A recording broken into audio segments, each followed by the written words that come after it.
आप सभी का स्वागत है इफ़ेक्टिव संदीप में। और आज हम करने जा रहे हैं क्लास 8 में कंटिन्यू चैप्टर को। और हमने लास्ट टाइम किया था, मैं आपको बता देता हूँ, लास्ट टाइम हमने किया था plastic is light strong and durable. तो अब हम इसके आगे चलेंगे थोड़ा सा। यहाँ पर है प्लास्टिक्स आर पुअर कंडक्टर्स। बच्चों, आपने देखा होगा कि कभी भी आप बिजली की तार में देखते हो, जो कॉपर की वायर होती है उसके ऊपर एक प्लास्टिक का कवर होता है। तो वो प्लास्टिक का कवर क्यों होता है? ताकि हमें करंट ना लगे। ओके, तो प्लास्टिक जो होती है वो पुअर कंडक्टर होती है, ठीक है, इलेक्ट्रिसिटी की। तो यहाँ पर क्या है, you have learned about that plastics are poor conductors of heat and electricity. That is why electrical wires have plastic covering and handles of screwdrivers and made of plastic. As mentioned above, handles of frying pans are also made of plastic. Okay? तो आपको मैं बता दूं कि जो ये plastic जो आपके हैंडल्स होते हैं, जो स्क्रू ड्राइवर और ये फ्राइंग पैन, ठीक है, तो ये भी क्या किन से बने होते हैं? प्लास्टिक से। ओके, तो आगे देखते हैं। Did you know plastic find extensive use in the health care. आपको पता है कि जो हेल्थ केयर इंडस्ट्री है, जैसे हॉस्पिटल्स वगैरह, ठीक है, तो हेल्थ केयर इंडस्ट्री में ज़्यादातर चीज़ें जो होती हैं प्लास्टिक की बनी होती है वहाँ पर।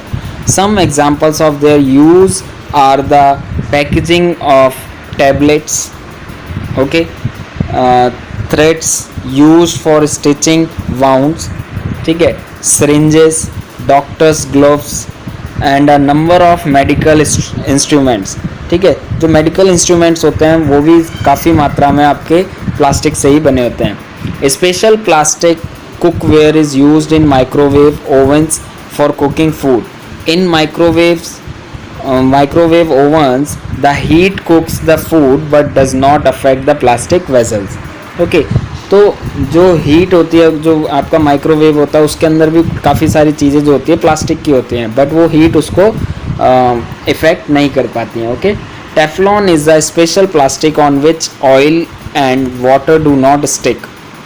जो टेफ्लॉन कोटिंग होती है या टेफ्लॉन होता है, तो वो आपका वो भी एक तरह का प्लास्टिक है, और वो जो ऑयल है और वाटर है वो स्टिक नहीं होने देता, उस पर चिपकने नहीं देता, ठीक है। It is use for non stick coating on cookwares. Okay, जो आपके फ्राइंग पैन और ऐसी बहुत सारी चीज़ें आती हैं जो खाना किचन में यूज़ होती हैं, उनको उनमें स्टिकी ना हो, इस वजह से उसको यूज़ किया जाता है। ओके, कि उसमें खाना चिपके ना और लगे ना, ठीक है, जले ना खाना, तो इसलिए ऐसी कुकवेयर पे आपको वो यूज़ करते हैं प्लास्टिक कोटिंग। ओके, तो यहाँ देखते हैं आगे,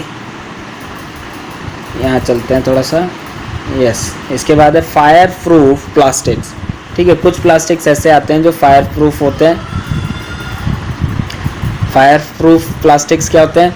जैसे अब देखते हो आपकी फायर एक्सटिंग्विशर जो होते हैं, जो आपको बुझाते हैं, वो जो अपने बॉडी पे जो कवर करके जाते हैं अपनी बॉडी को, वो भी किससे बना होता है? फायर प्रूफ होता है, ठीक है। तो वो भी ऑलमोस्ट ऐसी प्लास्टिक से बनता है जो हीट उसको इफेक्ट ना पहुंचा पाए, ठीक है।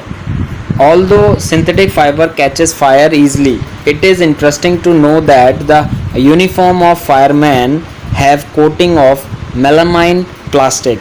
जो फायरमैन होते हैं उनकी जो कोटिंग होती है, ओके, यूनिफॉर्म जो होती है उनके ऊपर कोटिंग होती है किसकी? मेलामाइन प्लास्टिक की, ठीक है। और मेलामाइन प्लास्टिक क्या होता है? वो हीट प्रूफ होता है, ठीक है, हीट उसको कुछ भी नुकसान नहीं पहुंचा सकती है। तो फ्लेम रेसिस्टेंट होता है, इसको बोलते हैं फ्लेम रेसिस्टेंट, यानी कि उसमें आग उसको कुछ भी नुकसान नहीं पहुंचा सकती। ओके, चलिए आगे चलते हैं सेक्शन 3.6 में, plastics and the environment. Plastics and the environment क्या है? When we go to the market we usually get things wrapped in plastic or packaged in polythene bags. That is one reason why plastic waste keeps getting accumulated in our homes. Ultimately, plastic find its way to the garbage. Disposal of plastic is the major problem. Why? ठीक है, अब आपने देखा होगा कि जब आप market जाते हैं तो कई सारी चीज़ें आपकी प्लास्टिक में ही आती है, और वो जबकि हमारे लिए क्या होती है, मेजर प्रॉब्लम है वो। ठीक है, क्यों? क्योंकि हम उसको घर में किचन में यूज़ करके और फिर यहाँ वहाँ फेंक देते हैं, और वो चोक कर देती है हमारे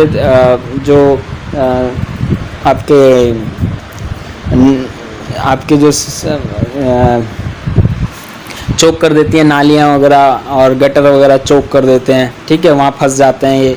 ठीक है, तो जितने भी ड्रेनेज होते हैं वो सारे चोक कर देते हैं, इसलिए प्लास्टिक का यूज़ नहीं करना चाहिए। और कई बार तो ऐसा नुकसान होता है कि हमारे एनवायरनमेंट में जो हम फेंक देते हैं तो वो सड़ती नहीं है, गलती नहीं है, तो वहाँ पर गंदगी फैलने लगती है। और दूसरी चीज़ कि अगर हम प्लास्टिक को ऐसे ही फेंक दें बाहर रोड पे, तो जो हमारे पशु पक्षी हैं वो उसको वहाँ पर आते हैं और खाना उसमें ढूंढते हैं, और ढूंढने के बाद जब उसमें कुछ खाना होता है तो पॉली बैग के साथ ही वो खा जाते हैं, जिसके कारण उनके स्टमक में वहाँ चोक हो जाता है और फिर वो प्रॉब्लम में आ जाते हैं। तो बहुत नुकसान होता है इससे, तो हमें प्लास्टिक का यूज़ कम करना चाहिए। तो इसीलिए बोला है कि वाई।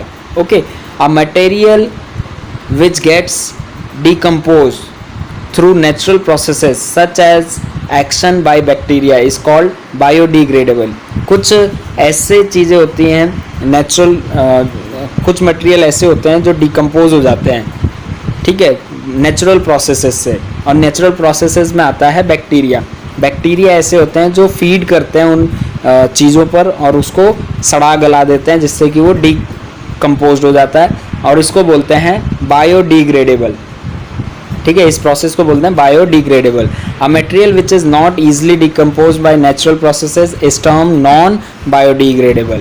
ठीक है, ऐसे प्रोसेस जो आपके सड़ते गलते नहीं है या डिकम्पोज नहीं हो पाते हैं बैक्टीरिया के थ्रू, उसको बोलते हैं नॉन बायोडिग्रेडेबल। ठीक है, तो नॉन बायोडिग्रेडेबल में क्या चीज़ें आ गई? प्लास्टिक आ गई। ओके, और बायोडिग्रेडेबल में क्या आ गई कि जो भी सब्जियां, जो पील छिलके वगैरह होते हैं, ठीक है, वो अगर आप बाहर फेंक दो या तो कुछ समय बाद वो सड़ जाएंगे, गल जाएंगे और वो डिकम्पोज हो जाएंगे, यानी मिट्टी में मिल जाएंगे, यानी कि बैक्टीरिया उस पर फीड कर देते हैं, फीड करने लगते हैं। ओके, उनको सड़ाने गलाने लगते हैं। ओके, तो यहाँ चलते हैं थोड़ा टेबल में आप इस तरह से देख सकते हैं। ओके, बायोडिग्रेडेबल कौन सा और नॉन बायोडिग्रेडेबल। ओके, यहाँ पर बता भी दिया है कौन सा कितने समय तक चलता है। जैसे peels of vegetable and fruits, ठीक है, मैंने आपको बताया था जो किचन में हम पील्स निकालते हैं, छिलके वगैरह, ठीक है, किसी फ्रूट के, वेजिटेबल्स के, ठीक है, तो वो कुछ समय बाद 1-2 वीक में सड़ गल जाते हैं और वो है बायोडिग्रेडेबल। यहाँ पर लिख भी दिया है बायोडिग्रेडेबल। ओके, इसके बाद देखिए यहाँ पर पेपर जो आप यूज़ करते हैं, पेपर, वो भी 10 से 30 दिनों में वो भी सड़ने गलने लगता है अगर आप उसको कहीं बाहर फेंक दें तो। कॉटन क्लॉथ भी सड़ जाएगा, 2 से 5 महीने में वो फिर ख़त्म हो जाएगा। वुड जो है वो भी सड़ गल जाती है। वुडन क्लॉथ्स जो होते हैं वो भी वुलन क्लॉथ्स जो होते हैं वो भी बायोडिग्रेडेबल है। Tin, aluminium and other metal cans non biodegradable है, ये जल्दी से नहीं ख़त्म होते हैं। ठीक है, बहुत साल लगते हैं इसको ख़त्म होने में। प्लास्टिक बैग्स जो होते हैं बहुत साल, उसको तो और भी ज़्यादा समय लगता है सड़ने गलने में। ओके, तो आई होप यहाँ पर आपको समझ में आया होगा। ठीक है, इसके आगे चलते हैं। Since plastic takes several years to decompose, ठीक है, तो इससे ये पता लगता है कि जो प्लास्टिक होता है वो बहुत समय लेता है डिकम्पोज होने में। It is not environment friendly, ये एनवायरनमेंट के लिए फ्रेंडली नहीं है। ठीक है, ये खतरनाक है, इससे पॉल्यूशन फैलता है। It causes environmental pollution. Beside the burning process in the synthetic material is quite slow and it does not get completely burnt easily. जब हम इसको जलाते हैं, बाई चांस अगर हम प्लास्टिक को जलाएं तो ये completely burn नहीं हो पाता, जिसकी वजह से ये ज़्यादा मात्रा में धुआं प्रोड्यूस करता है। ओके, कार्बन प्रोड्यूस करता है। In the process it release lots of poisonous fumes into the atmosphere causing air pollution. और ये इतना गंदी बदबू फैलाता है कि और धुआं फैलाता है कि पूरे एनवायरनमेंट में पॉल्यूशन क्रिएट कर देता है। How can this be problem be solve, ठीक है, हम इसको किस तरह से सॉल्व कर सकते हैं, चलिए देखते हैं। और एक ये इम्पॉर्टेंट चीज़ पढ़ते हैं। Have you ever seen a garbage dump where animals are eating garbage. ठीक है, in the process of eating the food waste they swallow materials like polythene bags and wrappers of food. जैसा कि मैंने अभी थोड़ी देर पहले बताया था कि अगर हम प्लास्टिक को इधर उधर फेंक देते हैं तो वो गाय भैंस और कुत्ता बिल्ली ये सारे उसमें खाना ढूंढने की कोशिश करते हैं, और जब नहीं निकाल पाते हैं उसमें से खाना तो वो पूरी पन्नी की पन्नी ही खा जाते हैं या प्लास्टिक ही खा जाते हैं। तो वो उनके स्टमक में क्या कर देती है, चोक कर देती है, अटक जाती है, और फिर उसके बाद उनको डिसीज़ हो जाती है या प्रॉब्लम होने लगती है। Okay, can you imagine the consequences? The plastic material chokes the respiratory system of these animals or forms a lining in their stomachs and can be the cause of their death, और जिसकी वजह से ये मारे जाते हैं। The polybags carelessly thrown here and there are responsible for clogging the drains. ठीक है, clogging the drains का मतलब वही हो गया कि जो घरों से पानी निकलते हैं नाली में और गटर में, तो वो चोक कर देते हैं, वहाँ पर अटक जाते हैं, जिसकी वजह से वो जाम हो जाती हैं नालियाँ।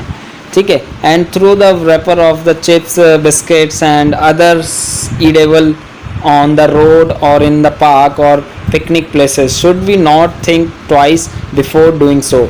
हम लोग ये भी नहीं सोचते कि हमें ये फेंकना चाहिए या नहीं, हम बस खाते हैं चिप्स के पैकेट्स में से चिप्स और उसको चिप्स के पैकेट को वहीं फेंक देते हैं। ठीक है, इधर उधर। ठीक है, as a responsible citizen what measures do you suggest to keep public places clean and free of plastic? ठीक है, अगर हम बात करें रिस्पॉन्सिबल सिटीज़न होने के नाते तो हमें क्या करना चाहिए? ठीक है, हमें प्लास्टिक का यूज़ कम से कम करना चाहिए। ठीक है, आई होप आपको यहाँ पर समझ में आया होगा। आगे पढ़ते हैं, यहाँ थोड़ा सा बहुत इंटरेस्टिंग चैप्टर है ये। Avoid the use of plastic as far as possible, make use of bags made of cotton और jute when you go for shopping. ठीक है, शॉपिंग के लिए कभी भी जाओ तो जूट का बैग लेके जाइए या कॉटन का बैग लेके जाइए। The biodegradable and non biodegradable wastage should be collected separately and disposed of separately.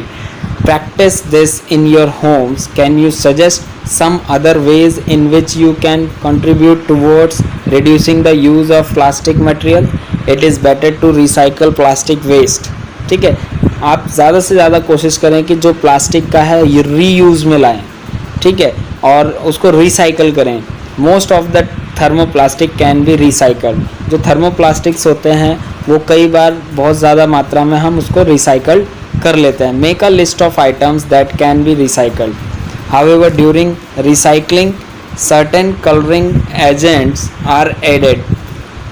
This limits its uses specially for storage of food. ठीक है, तो आपने कई बार देखा होगा कि बहुत सारी चीज़ें होती हैं जो उसको रिसाइकल की जाती है और घरों में यूज़ की जाती है। As a responsible citizen remember the 5R principle. आप हमेशा 5R प्रिंसिपल को अपने माइंड में रखें। 5Rs क्या हैं? रिड्यूस, पहला होता है रिड्यूस, रीयूज़ और recycle, recover and refuse. Okay, तो यहाँ पर क्या है, 5 तरह के R हैं। रिड्यूस यानी कम से कम उन चीज़ों को उपयोग में लाएं। रीयूज़, अगर लाते हैं तो उसको दोबारा यूज़ करें। ठीक है, अगर दोबारा यूज़ करते करते वो घिस गया, ख़राब हो गया तो उसको रिसाइकिल करें। ठीक है, and then recover and then refuse.